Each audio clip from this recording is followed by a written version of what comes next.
Shalom sahabat Mahanaim Youth Fellowship yang ada di Jakarta. Selamat Hari Paskah. Terima kasih buat kesempatan yang Tuhan izinkan kita berjumpa lagi meskipun lewat ibadah streaming pada saat ini. Terima kasih juga buat pengurus Fellowship Mahanaim Youth Fellowship. Ya, Tuhan memberkati semuanya. Saya juga terima kasih pada Bapak Gembala. Ya, doa saya dari tempat ini semua selalu ada dalam perlindungan Tuhan. Tuhan memberkati. Beberapa hari lalu Pak Obed dia WA kasih kabar bersedia nggak untuk ngisi renungan di Paskah Pemuda.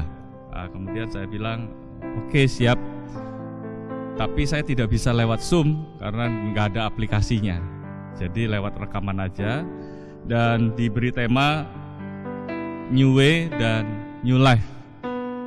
Diambil ayatnya di dalam Ibrani pasal 10. Mari kita buka Ibrani pasal 10 ayat 19 sampai ayat 21. Saya baca dalam nama Tuhan Yesus Kristus. Jadi saudara-saudara, oleh darah Yesus kita sekarang penuh keberanian dapat masuk ke dalam tempat kudus. Karena ia telah membuka jalan yang baru dan yang hidup bagi kita melalui tabir, yaitu dirinya sendiri.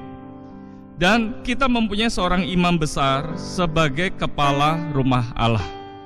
Nah, demikian pembacaan firman Tuhan. Berbahagialah orang yang mendengar dan melakukan kebenaran firman Tuhan. Nah, saudara, berdasarkan tema New Way, jalan baru dan hidup baru. Nah, kalau saudara perhatikan, itu diambil dari ayat 20 ini. Karena ia telah membuka jalan yang baru. Nah, apa yang dimaksud dengan jalan yang baru ini? Kalau saudara lihat kata karena di ayat 20 itu merupakan sambungan dari kalimat sebelumnya. Ya, jadi karena, nah itu sambungan. Nah, coba lihat ayat sebelumnya ini memberikan petunjuk kepada kita jalan yang baru itu apa. Di ayat 19, jadi saudara-saudara oleh darah Yesus kita sekarang penuh keberanian dapat masuk ke dalam tempat kudus. Nah, dari sini kita tahu bahwa yang dimaksud dengan jalan yang baru, ya, New Way, yang dimaksud jalan baru itu adalah tempat kudus. Jadi kita sekarang penuh keberanian dapat masuk ke dalam tempat kudus. Nah, ini yang dimaksud dengan jalan baru. Tadinya memang tidak boleh sembarangan orang masuk ke tempat kudus. Ya, nah, saudara, sahabat pemuda yang dikasih Tuhan, apa yang dimaksud dengan tempat kudus? Kita tahu bahwa konsep tabernakel di Perjanjian Lama, tabernakel Musa, tabernakel Daud, dan kemudian tabernakel Salomo, itu selalu ada halaman luar, ya, di bait Allah itu tabernakel halaman, kemudian ruang suci dan ruang maha suci. Nah, apa yang dimaksud tempat kudus? Apakah yang di semuanya atau hanya ruang kudus atau ruang maha suci? Nah, saudara, memang di Alkitab ini tidak menjelaskan, tetapi kalau saudara lihat bandingkan dengan versi lain bahasa Indonesia sehari-hari, itu digunakan kata ruang maha suci. Kalau saudara lihat versinya King James, itu menggunakan kata the holiest, ya, tempat yang paling suci, ruang yang maha suci. Nah, jadi berdasarkan terjemahan bahasa Indonesia sehari-hari dan King James, maka kita tahu yang dimaksud tempat kudus ini, jalan baru ini apa? Ruang maha suci. Nah, itu saudara. Memang kalau saudara lihat di dalam pasal 9 itu dijelaskan tempat kudus. Nah, itu mengarah kepada ruang kudus, ruang suci. Nah, kan ada ruang maha suci. Nah, itu di situ diarahkan ke situ. Tapi di pasal 10 ini ayat 19 ini sebenarnya mengarah kepada ruang maha suci. Ya, bukan ruang suci tapi ruang maha suci. Nah, ada apa sekarang di ruang maha suci? Kok bisa dengan jalan baru itu membuat kita ini punya hidup baru? Kan gitu saudara. Nah apa ya tempat kudus ruang maha suci, ada apa di situ? Nah ruang maha suci ini ternyata ada tabut Tuhan, tempat di mana Tuhan hadir di tengah-tengah umatnya. Jadi saudara yang dikasih Tuhan, yang dimaksud dengan tempat kudus, yang dimaksud dengan jalan yang baru, itu adalah kehadiran Tuhan, hadirat Tuhan. Mari sahabat pemuda yang dikasih Tuhan, kita cintai hadirat Tuhan. Hadirat Tuhan, kalau saudara tinggal di hadirat Tuhan, jalan baru ini, saudara akan mempunyai hidup yang baru. Nah, ada iklan satu produk, dia katakan bikin hidup lebih hidup. Ya, tapi itu hanya slogan saja. Tetapi ini kebenaran firman Tuhan. Saya percaya ketika kita tinggal di hadirat Tuhan, hidup kita akan semakin hidup. Ya, real, nyata, bukan hanya slogan. Tapi ketika kita tinggal di hadirat Tuhan, hidup kita ini makin hidup. Nah, saya lihat di Kamus Besar Bahasa Indonesia, kata hidup ini pengertiannya salah satunya adalah bergerak. Saya percaya ketika kita tinggal di hadirat Tuhan, saudara cinta dengan hadirat Tuhan, imanmu akan dijumpai oleh Tuhan makin hari makin terus bergerak, hidup. Pelayananmu akan hidup. Ya, masa depanmu akan hidup, kesetiaanmu akan hidup. Nah, itu yang dinamakan dengan new life, hidup yang baru. Dulu manusia di tengah dosa, hidupnya suram. Harusnya dihukum di dalam kegelapan, ya, tempat yang paling gelap, yang di sana terdapat kertak gigi. Tapi oleh pengorbanan Yesus di atas kayu salib, saudara, kita mempunyai hidup yang baru. Kita mempunyai iman yang hidup. Kita punya kesetiaan yang hidup, masa depan yang hidup, harapan yang hidup. Karena tinggal di hadirat Tuhan. Nah, mari saudara kita lihat banyak tokoh-tokoh Alkitab di dalam Alkitab ini yang senang untuk tinggal di dalam hadirat Tuhan. Nah, salah satunya kalau bicara orang yang senang dengan hadirat Tuhan, maka kita tidak bisa lepas dari seorang yang namanya Daud. Nah, mari kita lihat perjalanan hidup dari Daud ketika ada masalah persoalan, kemudian dia cinta dengan hadirat Tuhan. Nah, apa yang terjadi dalam hidup Daud? Kita tahu Daud ini senang dengan hadirat Tuhan. Dia pernah bilang di Mazmur-Mazmurnya, dia pernah berkata, Tuhan jangan jauhkan engkau dari hadapanku. Jangan jauh dari hadapanku. Dan dia berkata, jangan ambil rohmu daripadaku. Daud sadar, seolah-olah Daud mau berkata demikian, Tuhan silakan ambil kerajaanku, silakan ambil mungkin kekayaanku, hartaku dan sebagainya, tapi jangan ambil hadiratmu dari hidupku. Nah, itu Daud. Daud ngerti betul pentingnya hadirat Tuhan. Ngerti betul. Nah, coba lihat di dalam 1 Samuel pasal 30. Di dalam 1 Samuel pasal 30, saya baca buat teman-teman yang ada di Jakarta, mulai ayat yang pertama. Ketika Daud serta orang-orangnya sampai ke Siklak pada hari yang ketiga, orang Amalek telah menyerbu tanah Negeb dan Siklak. Siklak telah dikalahkan oleh mereka dan dibakar habis. Perempuan-perempuan dan semua orang yang ada di sana, tua dan muda, telah ditawan mereka dengan tidak membunuh seorang pun. Mereka menggiring sekaliannya kemudian meneruskan perjalanannya. Ketika Daud dan orang-orangnya sampai ke kota itu, tampaklah kota itu terbakar habis dan istri mereka serta anak mereka yang laki-laki dan perempuan telah ditawan. Nah, ini peristiwa yang menyedihkan, ya, peristiwa yang buruk terjadi dalam hidup Daud dan orang-orangnya. Nah, ayat 4, lalu menangislah Daud dan rakyat yang bersama-sama dengan dia itu dengan nyaring sampai mereka tidak kuat lagi menangis, saking pedihnya. Nah, lihat di tengah situasi seperti itu, ayat yang kelima, juga kedua istri Daud ditawan, yakni Ahinoam perempuan Yisrael dan Abigail bekas istri Nabal orang Karmel itu. Perhatikan ayat 6, dan Daud sangat terjepit Karena rakyat mengatakan hendak melempari dia dengan batu. Seluruh rakyat itu telah pedih hati, masing-masing karena anaknya laki-laki dan perempuan. Tetapi Daud menguatkan kepercayaannya kepada Tuhan Allahnya. Nah, saudara perhatikan dari seorang yang cinta hadirat Tuhan, orang yang ada di tempat baru, orang yang ada tinggal di hadirat Tuhan, dari seorang yang bernama Daud ini. Kalau saudara lihat di tengah situasi yang tidak baik, ya, kotanya dibakar habis oleh musuh, kemudian hartanya dirampas, dijarah, anaknya laki-laki, anaknya perempuan, istri-istrinya, semuanya dibawa kabur. Di tengah situasi seperti itu, kalau orang-orangnya Daud yang ikut Daud menghibur, itu masih mending, ya, masih lumayan lah menghibur. Udah, kita nggak usah sedih dan sebagainya. Tapi ini sebaliknya, mereka hendak melempari Daud dengan batu, hendak membunuh Daud. Daud dalam situasi yang terjepit, firman Tuhan katakan, dia dalam situasi yang terjepit. Tetapi hebatnya Daud, dia tidak gunakan otoritas dia sebagai raja. Dia tidak gunakan otoritas dia, kekuatan dia sebagai pemimpin dari rakyatnya. Dia bilang, kamu jangan macam-macam, saya ini raja kalian loh, bisa saja. Tapi Daud tidak. Dia diam saja. Orang mungkin menghujat dia, mengancam dia, mau melempari dia dengan batu. Daud diam saja, tidak berusaha melawan. Daud diam saja.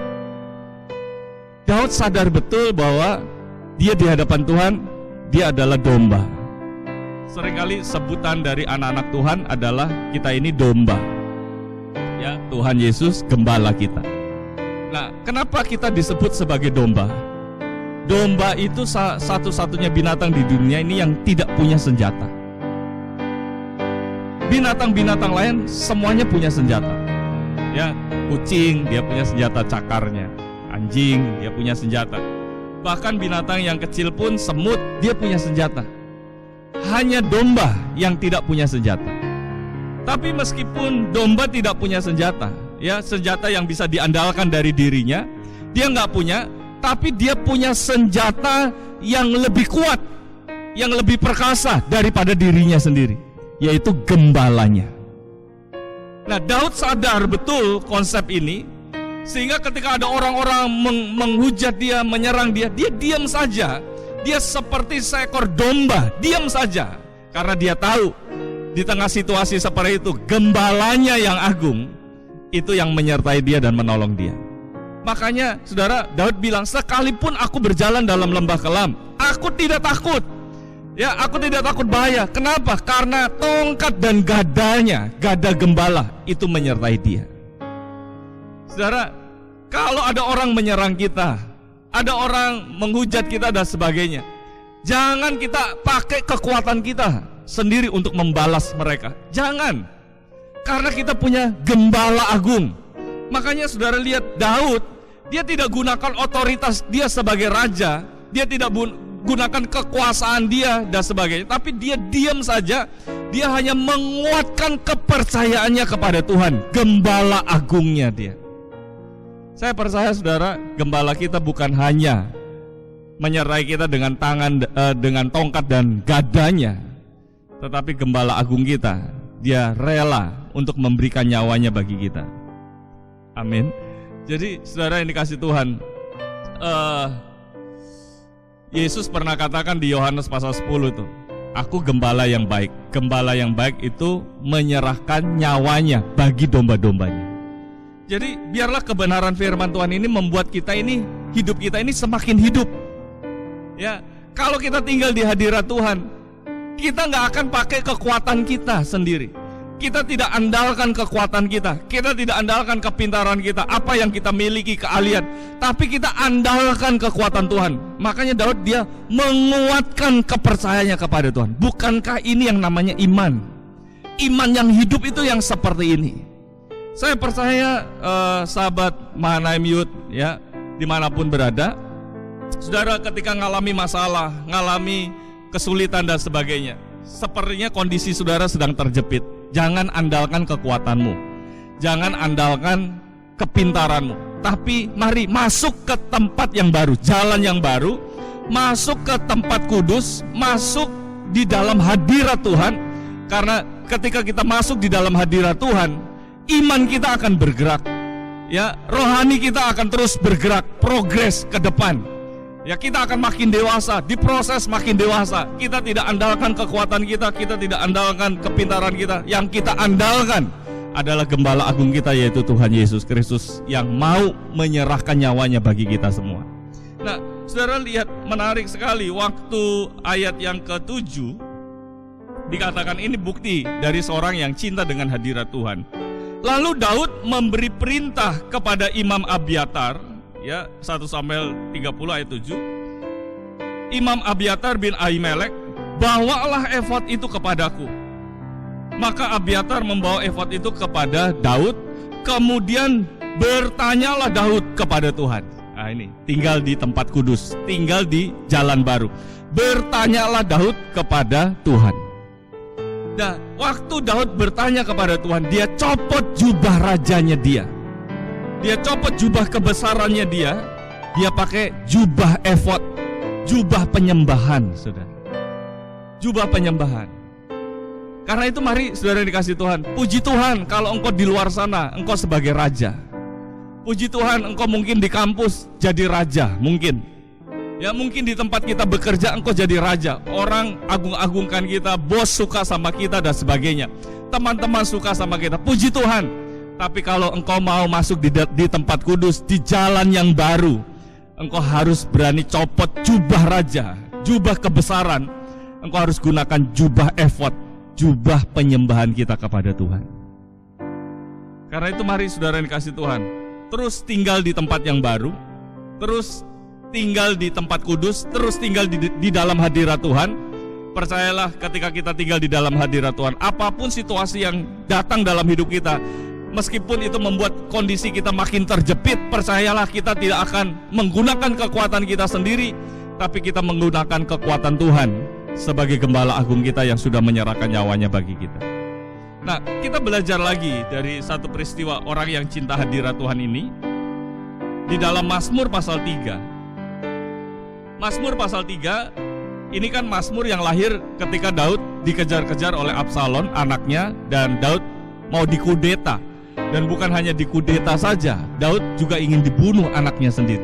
Dan ini merupakan masalah yang berat. Nah, karena itu saudara lihat, ya, menarik sekali. Di bagian-bagian pertama dia berkata gini, Mazmur Daud ketika ia lari dari Absalom anaknya. Ya Tuhan, betapa banyaknya lawanku. Banyak orang yang bangkit menyerang aku. Banyak orang yang berkata tentang aku, baginya tidak ada pertolongan daripada Allah. Wah. Ya, sepertinya Daud sedang komplain. Ya Tuhan, lawan saya ini banyak. Ya, orang bangkit menyerang aku dan orang berkata tentang aku, nggak ada pertolongan Allah. Tidak ada pertolongan. Orang ngomong tentang Daud nih, nggak ada pertolongan Tuhan. Seringkali banyak orang ngomong, nggak ada masa depan kamu nggak mungkin sukses, kamu nggak mungkin berhasil, kamu nggak mungkin ini dan sebagainya. Tapi mari Pak Ibu, sahabat Manaim, ya, youth, pemuda, saudara, hidup kita ini bukan ditentukan oleh apa kata orang. Hidup kita ditentukan oleh apa kata Tuhan. Ya, kalau engkau tinggal di dalam hadirat Tuhan, Tuhan katakan, orang mungkin berkata engkau nggak mungkin sukses, engkau nggak mungkin berhasil. Tapi Tuhan bilang, aku akan mengangkat engkau, menjadikan engkau bukan sebagai ekor, tapi kepala. Tuhan akan memberkati kita semua. Nah, lihat ada yang menarik. Baginya tidak ada pertolongan daripada Allah. Kemudian ada satu kata di situ sebelum masuk di ayat 4, Selah. Kata itu. Saudara, saya dulu punya pengertian Selah itu ya jeda, ya. Istirahat, udah nyanyi terus ada jedanya, terus kemudian nyanyi lagi. Sampai saya ketemu dengan seorang pengajar guru yang tinggal di Amerika. Dia orang Yahudi, Harold Iberly, ya. Jadi dia orang Yahudi tapi lama tinggal di Amerika. Nah, dia ngajar. Nah, kemudian ketemu nggak tahu kenapa ngomong ini tentang Selah ini. Dia bilang Selah itu seperti, saya kira jeda, ya. Saya bilang jeda. Oh no.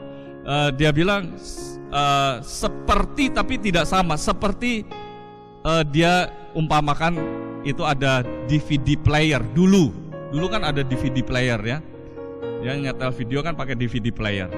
Nah, waktu nyetel ada 3 tombol tuh yang penting. Tombol yang pertama itu play, ya, untuk nyetel itu. Kemudian untuk menghentikan itu stop, itu tombol yang kedua.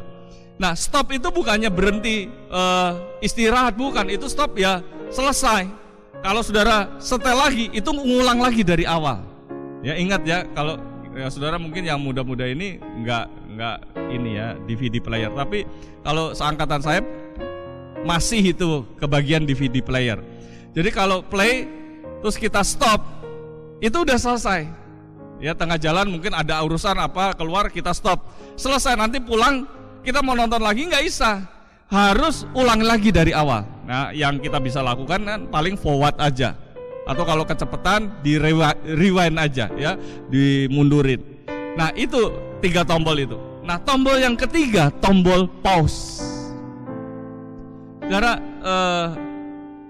ketika dia jelaskan itu, Harlot ini ya, Tuhan kasih pencerahan gini ya. Kalau hidup kita ini play terus, play nggak ada pause-nya, selama-lama saudara akan stop, game over.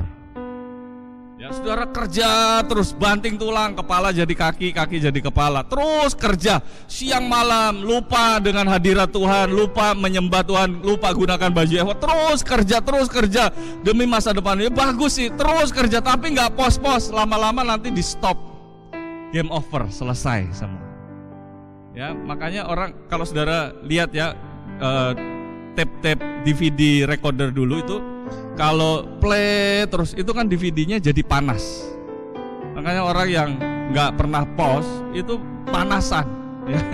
Panasan. Sedikit ini tersinggung, panas. Nah itu lama-lama stop, nanti game over, saudara. Nah, jadi perlu pause. Nah, tapi Harlot ini dia bilang itu seperti pause, Sela itu seperti pause, tapi beda. Ya seperti. Nah, jadi di antara orang Yahudi, dia bilang ya, orang Yahudi itu kalau ke bait Allah, dia akan sedikit berlutut, itu setengah badannya berlutut. Nah, berlutut, kemudian dia nyanyikan mazmur ini. Dia bilang, ya Tuhan, betapa banyaknya lawanku, banyak orang yang bangkit menyerang aku, di dalam nyanyian. Nah, baginya tidak ada pertolongan daripada Allah. Kemudian Sela kan, waktu Sela, dia bukan nyanyi lagi, dia berhenti ya, nyanyi. Kemudian ini jidatnya ini, dahinya ini dia tempelkan di tanah. Itu menyembah Tuhan. Lama itu. Bisa mungkin 2 menit, 3 menit ditempelkan di tanah. Nanti kemudian berdiri lagi, nyanyi lagi mazmur. Nah, kemudian mazmur selesai, ada Sela lagi. Nah, itu berlutut lagi tuh. Ini jidatnya ini nempel di lantai lagi. Dia lama, 2 menit, ya 2 menit, 3 menit. Itu ngapain? Harlot bilang, itu nyembah Tuhan. Nah, saudara lihat, ini memang orang cinta Tuhan. Saya rasa gini ya, tidak ada tempat seindah di dunia ini ya, tidak ada tempat di dunia ini yang seindah ketika kita ada di hadirat Tuhan. Itu tempat yang paling indah, saudara. Ya, ini Daud, dia bilang, wah baginya, kata orang, baginya tidak ada pertolongan daripada Allah. Kemudian dia Sela, nyembah Tuhan, gunakan baju efod, nyembah. Ya, dia tempelkan dahinya ini di tanah, nyembah. Nah, begitu selesai nyembah, saudara lihat perkataannya beda. Di ayat 4, tetapi engkau Tuhan adalah perisai yang melindungi aku. Engkaulah kemuliaanku dan yang mengangkat kepalaku. Dengan nyaring aku berseru kepada Tuhan, dan ia menjawab aku dari gunungnya yang kudus. Nah, saudara lihat, ketika tadinya awalnya Daud, waduh gimana nih, banyak orang menyerang aku. Ya, banyak orang bangkit menyerang aku, banyak lawanku. Orang bilang kamu gak ada pertolongan Tuhan. Kemudian dia Sela, nyembah Tuhan. Ketika selesai nyembah Tuhan, kata-katanya berubah. Dia bilang, Tuhan adalah perisai yang melindungi aku. Saudara, kalau kita tinggal di jalan yang baru, engkau tinggal di hadirat Tuhan. Orang yang tinggal di hadirat Tuhan, kata-katanya itu optimis. Kata-katanya itu penuh dengan berkat. Perkataannya itu membangun. Harusnya seperti itu. Kata-katanya optimis, tidak ada pesimis. Aduh gimana masa depan saya? Itu orang gak tinggal di tempat yang baru. Gimana pekerjaan saya? Gimana sekolah saya? Gimana kuliah? Itu orang gak dekat dengan Tuhan. Tapi orang yang dekat dengan Tuhan, orang yang tinggal di tempat yang baru, orang yang tinggal di jalan yang baru, di tempat yang kudus, ruang maha kudus, ya, tinggal di hadirat Tuhan. Orang itu kata-katanya optimis, kata-katanya penuh dengan berkat, kata-katanya membangun, kata-katanya memotivasi. Bukan kata-katanya menjadi batu sandungan bagi orang-orang lain, tidak. Tapi kata-katanya membangun, ya. Jadi saudara yang dikasih Tuhan, orang yang cinta Tuhan. Nah sekarang kan kondisi dengan COVID-19 ini, waduh banyak orang ngomong ini gini-gini, ekonomi lumpuh dan sebagainya. Wah kerjaan banyak yang terancam PHK gini-gini. Saudara, gak usah kita pedulikan omongan orang. Saudara tinggal aja di jalan yang baru. Saudara tinggal aja di hadirat Tuhan. Ketika saudara tinggal di hadirat Tuhan, perkataanmu akan menjadi perkataan yang membangun. Perkataanmu akan membangkitkan semangat bagi orang-orang yang ada di sekitar engkau. Perkataanmu akan menjadi berkat bagi orang-orang di sekitar engkau. Karena itu mari selalu tinggal di hadirat Tuhan. Nah, kemudian Daud dia sela lagi. Udah ngomong-ngomong gitu, kemudian sela lagi. Dia nyembah Tuhan lagi. Dia pakai baju efod lagi, saudara. Nah, kemudian setelah dia nyembah Tuhan, dia bilang, aku membaringkan diri lalu tidur. Aku bangun sebab Tuhan menopang aku. Aku tidak takut kepada puluhan orang dan bla bla bla bla. Saudara lihat, orang yang selalu tinggal di hadirat Tuhan, orang yang menggunakan baju efod, ya, orang yang dekat dengan Tuhan, dia bisa nikmati hidup. Lagi banyak masalah seperti Daud nih, dikejar anaknya mau dibunuh, itu masih bisa tidur. Nikmati hidup, saudara nggak cemas. Mungkin dalam situasi yang seperti ini banyak orang cemas, banyak orang susah, banyak orang khawatir dan sebagainya, tidak menikmati hidup.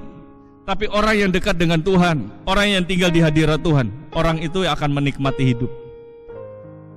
Karena itu mari sahabat Mahanaim, ya, para pemuda yang ada di Jakarta, cintailah hadirat Tuhan, tinggallah di jalan yang baru, tinggallah di tempat kudus, tinggallah di hadirat Tuhan. Ketika kita tinggal di hadirat Tuhan, imanmu akan bergerak. Kalau kita tinggal di hadirat Tuhan, perkataan kita perkataan yang membangun. Kalau kita tinggal di hadirat Tuhan, kita akan menikmati hidup ini. Bukankah itu yang namanya hidup baru, saudara? Apalagi Yesus sudah melalui karyanya di atas kayu salib menebus dosa-dosa kita. Harusnya kita masuk dalam tempat yang gelap, banyak terdapat kerta gigi, tapi melalui pengorbanan Yesus kita dipindahkan ke hidup yang kekal. Karena itu mari Mahanaim Youth Fellowship yang ada di Jakarta terus tinggal di dalam hadirat Tuhan, terus bangun hubungan dengan Tuhan, terus tinggal di dekat dengan Tuhan, tinggal di hadirat Tuhan. Tuhan akan memberkati kita semua. Selamat Hari Paskah, ya. Sampai berjumpa kembali di dalam nama Tuhan Yesus Kristus. Amin.